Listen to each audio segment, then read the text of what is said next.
क्या संसारिक सुखों और मोह माया से दूर रहना ही वैराग्य है, या फिर यह एक आंतरिक स्थिति है जो व्यक्ति को आत्मिक उन्नति की ओर ले जाती है?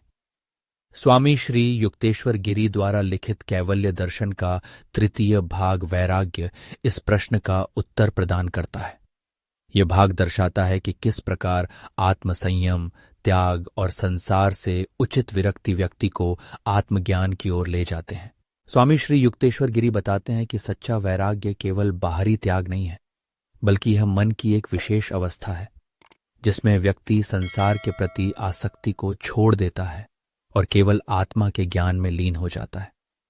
जब व्यक्ति संसार की क्षणभंगुरता को समझ लेता है, तब उसमें वैराग्य की भावना स्वाभाविक रूप से उत्पन्न होती है। यह त्याग केवल भौतिक वस्तुओं तक सीमित नहीं होता, बल्कि विचारों, इच्छाओं और अहंकार के स्तर पर भी आवश्यक होता है। जब व्यक्ति सत्य का साक्षात्कार करता है, तो उसका मन स्वतः ही सांसारिक इच्छाओं से मुक्त होने लगता है और उसका चित्त स्थिरता प्राप्त करता है। स्वामी जी के अनुसार वैराग्य का अर्थ केवल भौतिक वस्तुओं का त्याग नहीं है, बल्कि यह मन की एक अवस्था है जिसमें व्यक्ति सांसारिक विषयों में लिप्त रहते हुए भी उनसे प्रभावित नहीं होता। यह एक उच्च अवस्था है जिसमें व्यक्ति मोह माया से मुक्त होकर केवल परम सत्य की ओर अग्रसर होता है। स्वामी जी समझाते हैं कि जब तक मन किसी वस्तु से आकर्षित होता है, तब तक सच्चा वैराग्य प्राप्त नहीं हो सकता। इसलिए वैराग्य का पहला चरण मन के भीतर संतुलन और धैर्य विकसित करना है, जिससे व्यक्ति भोग और त्याग दोनों के पार जा सके। वैराग्य केवल नकारात्मक प्रवृत्ति नहीं है, बल्कि यह मन की एक सकारात्मक अवस्था है जिसमें व्यक्ति आत्मिक शांति और स्थायित्व प्राप्त करता है। स्वामी श्री युक्तेश्वर गिरी कहते हैं कि आत्मसंयम के बिना सच्चा वैराग्य संभव नहीं है। जब व्यक्ति अपने इंद्रियों पर नियंत्रण रखना सीखता है और अपनी इच्छाओं को वश में करता है, तभी उसमें वैराग्य जागृत होता है। इच्छाओं का असीम विस्तार ही बंधन का कारण बनता है। इच्छाएं जब मनुष्य को वश में कर लेती हैं, तब वह मोह के जाल में उलझ जाता है। परंतु जब व्यक्ति इंद्रियों और मन पर विजय प्राप्त कर लेता है, तब वैराग्य का वास्तविक अनुभव होता है। आत्मसंयम से व्यक्ति अपनी चेतना को उच्च अवस्था में ले जाता है, जिससे भोग और त्याग की सीमाओं से परे जाकर सच्ची शांति का अनुभव करता है। भोजन का प्रभाव मानसिक और आध्यात्मिक स्थिति पर पड़ता है। स्वामी जी ने सात्विक भोजन की महिमा का उल्लेख किया है, जो ध्यान और वैराग्य को बल प्रदान करता है। भोजन केवल शारीरिक पोषण का साधन नहीं, बल्कि मानसिक और आध्यात्मिक शुद्धता का भी आधार है। अशुद्ध और तामसिक भोजन मन की चंचलता को बढ़ाता है, जिससे इंद्रियों का संयम कठिन हो जाता है। सात्विक भोजन से मन शांत होता है और ध्यान में गहराई आती है। केवल बाहरी संयम नहीं, बल्कि मन के भीतर भी इच्छाओं का नियंत्रण आवश्यक है। इंद्रियों की चंचलता व्यक्ति को आत्मज्ञान से दूर ले जाती है। जो व्यक्ति विषय वासना में लिप्त रहता है, वह कभी भी आत्मसंयम और वैराग्य को प्राप्त नहीं कर सकता। संयम का अर्थ केवल जबरन इंद्रियों को रोकना नहीं, बल्कि उनके वास्तविक स्वरूप को समझना और उन्हें सही दिशा में लगाना है। स्वाध्याय और सत्संग व्यक्ति को आध्यात्मिक शक्ति प्रदान करते हैं। जब मनुष्य सत्संग में रहता है, तब उसका मन भी सात्विक विचारों से प्रभावित होता है। इसी प्रकार स्वाध्याय द्वारा वह शास्त्रों और संतों के विचारों को आत्मसात कर सकता है। ध्यान से व्यक्ति का मन विषयों की ओर भागने के बजाय भीतर की ओर केंद्रित होने लगता है। प्राणायाम द्वारा इंद्रियों और मन को शांत कर आत्मा के उच्चतम स्तर का अनुभव किया जा सकता है। स्वामी जी ये स्पष्ट करते हैं कि वैराग्य का अर्थ ये नहीं कि व्यक्ति संसार से भाग जाए या अपने कर्तव्यों का त्याग कर दे। सच्चा वैराग्य वह है जिसमें व्यक्ति संसार में रहते हुए भी उसमें लिप्त नहीं होता। जैसे कमल का फूल कीचड़ में रहकर भी उससे अछूता रहता है, वैसे ही सच्चे वैराग्यवान व्यक्ति संसार में रहकर भी माया से प्रभावित नहीं होते। संसार स्वयं में न तो बंधन का कारण है, न ही मुक्ति का मार्ग। ये व्यक्ति की मानसिकता पर निर्भर करता है कि वह इसे किस प्रकार देखता है। जब व्यक्ति संसार को अपनी इच्छाओं और वासनाओं की पूर्ति का माध्यम मानता है, तब यह उसके लिए बंधन बन जाता है। परंतु जब वही व्यक्ति संसार को ईश्वर की लीला के रूप में देखता है और निष्काम भाव से अपने कर्तव्यों का पालन करता है, तब यही संसार मोक्ष का माध्यम बन जाता है। स्वामी श्री युक्तेश्वर गिरी बताते हैं कि केवल संन्यास लेना ही वैराग्य नहीं है, बल्कि गृहस्थ जीवन में रहकर भी वैराग्य संभव है।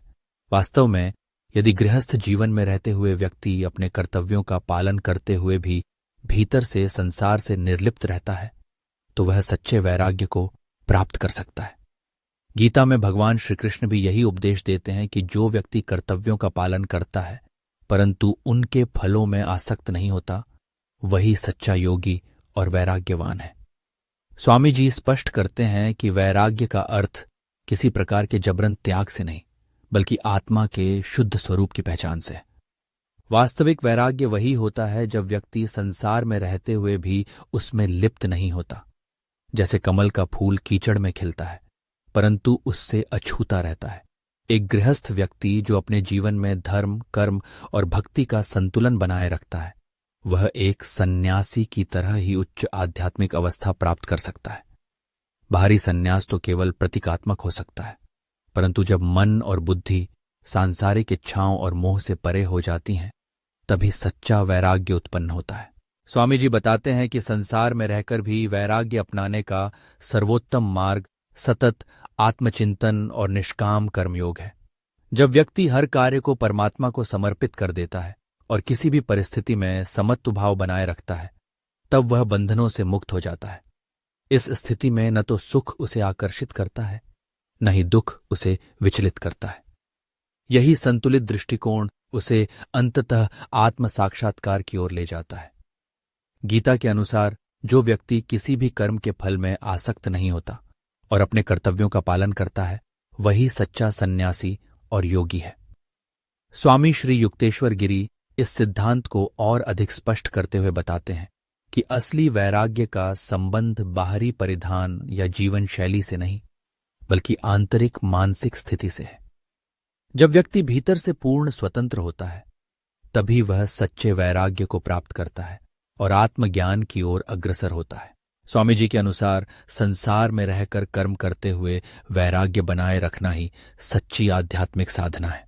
मनुष्य को अपने कर्मों से भागना नहीं चाहिए बल्कि उन्हें एक ईश्वरीय अर्पण भाव से करना चाहिए। यदि कोई केवल यह सोचकर संसार का त्याग कर दे कि इससे उसे मोक्ष प्राप्त होगा तो यह अधूरा दृष्टिकोण है। असली वैराग्य वही है जिसमें व्यक्ति संसार में रहते हुए भी अपने मन को परमात्मा में स्थिर रखे। गीता के निष्काम कर्म सिद्धांत के अनुसार व्यक्ति को कर्म करना चाहिए लेकिन फल की चिंता किए बिना। जब व्यक्ति यह समझ जाता है कि कर्म केवल एक माध्यम है तब वह अपने कर्तव्यों को सहजता और शांति के साथ निभाता है और यही वास्तविक वैराग्य है। स्वामी श्री युक्तेश्वर गिरी के अनुसार यह संसार एक अस्थायी और परिवर्तनशील अस्तित्व है जबकि आत्मा शाश्वत है। माया वह शक्ति है जो आत्मा को इस परिवर्तनशील संसार से जोड़ती है और उसे भ्रमित करती है। परंतु जब व्यक्ति आत्मज्ञान के माध्यम से इस सत्य को समझ लेता है कि वह केवल देह नहीं बल्कि शुद्ध चेतना है तब माया का प्रभाव समाप्त हो जाता है और सच्चा वैराग्य उत्पन्न होता है। यह समझ ही व्यक्ति को बंधन से मुक्त करती है। वैराग्य केवल त्याग नहीं है बल्कि यह एक दिव्य जागरण है। जब व्यक्ति संसार में रहते हुए भी उसके प्रभाव से मुक्त हो जाता है तब वह सच्चे वैराग्य को प्राप्त करता है। यह अवस्था एकाएक प्राप्त नहीं होती बल्कि साधना, आत्मसंयम और ज्ञान के माध्यम से विकसित होती है। यह मन की एक स्थिर अवस्था है जिसमें व्यक्ति हर परिस्थिति में समभाव बनाए रखता है और भीतर से आनंदित रहता है। स्वामी श्री युक्तेश्वर गिरी बताते हैं कि ध्यान और वैराग्य एक दूसरे के पूरक हैं। ध्यान के माध्यम से व्यक्ति अपने मन को नियंत्रित कर सकता है और वैराग्य की अवस्था प्राप्त कर सकता है। जब ध्यान गहरा होता है तो व्यक्ति संसार की असारता को समझने लगता है और उसमें वैराग्य उत्पन्न होने लगता है। स्वामी जी बताते हैं कि ध्यान से व्यक्ति की चेतना उस परम वास्तविकता की ओर उन्मुख होती है जिससे उसे संसार के अस्थायी स्वरूप का स्पष्ट अनुभव होता है। जब यह अनुभूति दृढ़ हो जाती है तब मन स्वयं ही संसार से विरक्त होने लगता है और आत्मा की ओर उन्मुख हो जाता है। ध्यान की गहराई में जाकर व्यक्ति अपने भीतर के मौन को सुन सकता है और इस मौन में ही उसे वास्तविक आनंद की अनुभूति होती है। ध्यान और वैराग्य का यह संयोजन ही व्यक्ति को आत्मिक उत्थान की ओर ले जाता है। स्वामी जी कहते हैं कि वैराग्य ही मोक्ष का द्वार है। जब व्यक्ति पूर्ण रूप से संसार के मोह से मुक्त हो जाता है तभी वह अपने वास्तविक स्वरूप को पहचान सकता है। यही आत्मज्ञान उसे जन्म मरण के चक्र से मुक्त करता है और मोक्ष की ओर ले जाता है। वैराग्य का अंतिम चरण उस स्थिति में पहुंचना है जहां व्यक्ति न तो त्याग को महत्व देता है और न ही भोग को। वह केवल आत्मा की शुद्ध स्थिति में स्थित हो जाता है। इस अवस्था में न कोई आकांक्षा शेष रहती है, न कोई द्वंद्व, केवल शुद्ध आनंद और परम सत्य का अनुभव होता है। वैराग्य की यह परम अवस्था ही मोक्ष है, जिसमें व्यक्ति को जन्म और मृत्यु के चक्र से मुक्ति मिल जाती है और वह परम ब्रह्म में विलीन हो जाता है। स्वामी जी स्पष्ट करते हैं कि वैराग्य केवल बाहरी वस्तुओं या संसार का त्याग नहीं, बल्कि आंतरिक बंधनों से मुक्ति है। यह एक मानसिक और आध्यात्मिक अवस्था है जहां व्यक्ति अपनी इच्छाओं, आसक्तियों और अहंकार से मुक्त होकर आत्म साक्षात्कार की ओर अग्रसर होता है। जब साधक वैराग्य को पूर्ण रूप से आत्मसात कर लेता है, तब उसकी चेतना सांसारिक मोह माया से ऊपर उठकर आत्मा के शुद्ध स्वरूप का साक्षात्कार करती है। यही वैराग्य उसे समस्त द्वंद्वों, सुख दुख और भय से परे ले जाकर परम शांति और दिव्य आनंद में स्थित कर देता है, जहां केवल आत्मा की शाश्वत सत्ता का अनुभव होता है। अगले भाग में हम मोक्ष पर चर्चा करेंगे और समझेंगे कि किस प्रकार आत्मा परम सत्य में विलीन हो जाती है।